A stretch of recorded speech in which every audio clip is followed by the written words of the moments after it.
کا رنگ و بو تیری شان جل جلالہ تیری شان جل جلالہ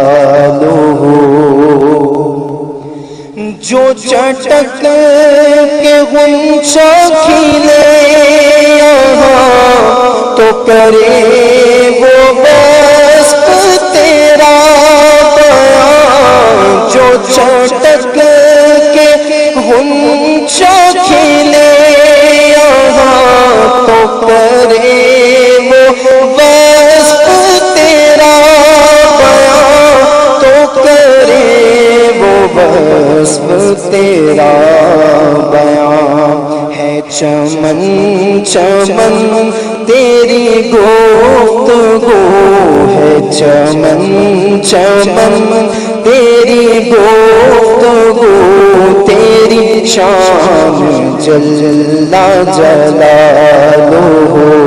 تیری شان جل جلالہ میرے دل میں عشق نبی دیا جو دیا بجھا تھا جلا دیا میرے دل میں عشق نبی دیا جو دیا بجھا تھا جلا دیا جو دیا بجھا تھا جلا دیا جسے چاہے جیسے نواز تو جسے چاہے جیسے نواز تو تیری شان جل جلالہ تیری شان جل جلالہ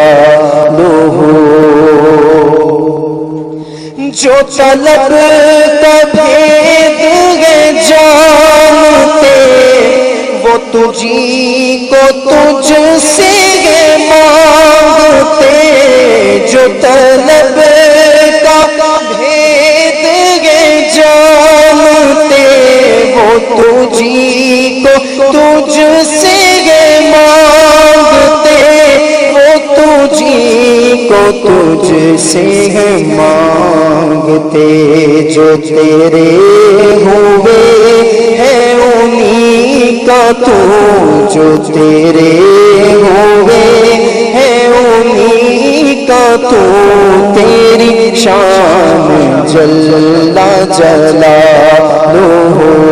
تیری شان جل جلالہ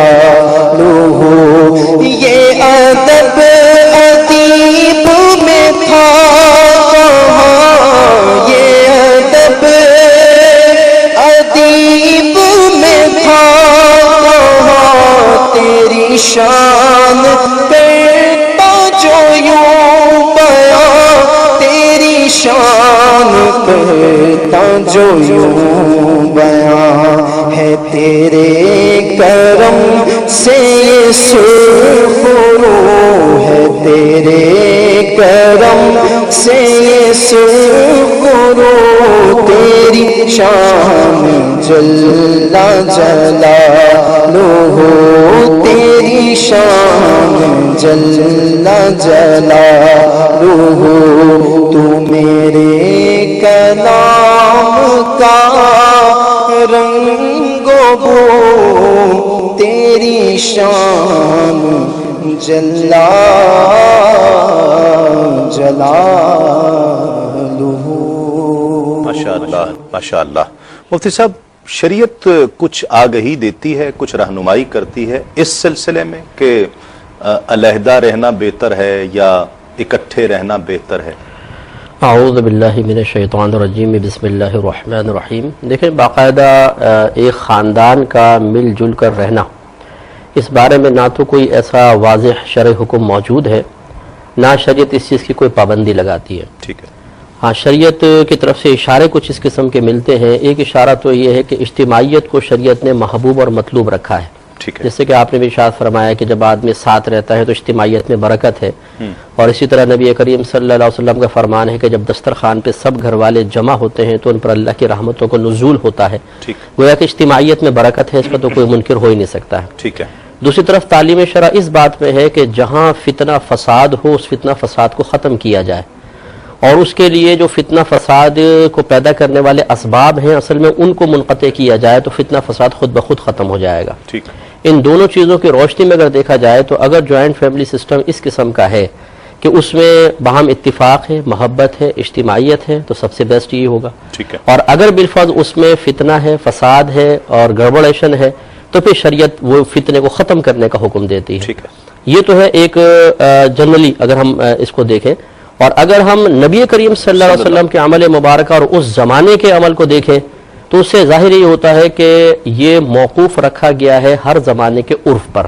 ٹھیک ہے. اس زمانے کا عرف یہی تھا کہ وہاں پر ساتھ ساتھ نہیں رہتے تھے. بعض جگہ ایسا ہوتا تھا کہ ماں قریب ہے یا مطلب والد صاحب کو ساتھ رکھ لیا ہے، ورنہ ایسے ہی ہوتا تھا کہ شادی ہوئی اور اپنا ایک علیحدہ گھر قائم کر لیا گیا. ٹھیک ہے. تو ایک سے زیادہ ازواج کے سلسلے میں تو واضح حکم یہی ہے کہ بیویوں کو ایک ساتھ رکھنا فقہائے کرام نے حرام لکھا ہے، یعنی مکروہ تحریم ہے.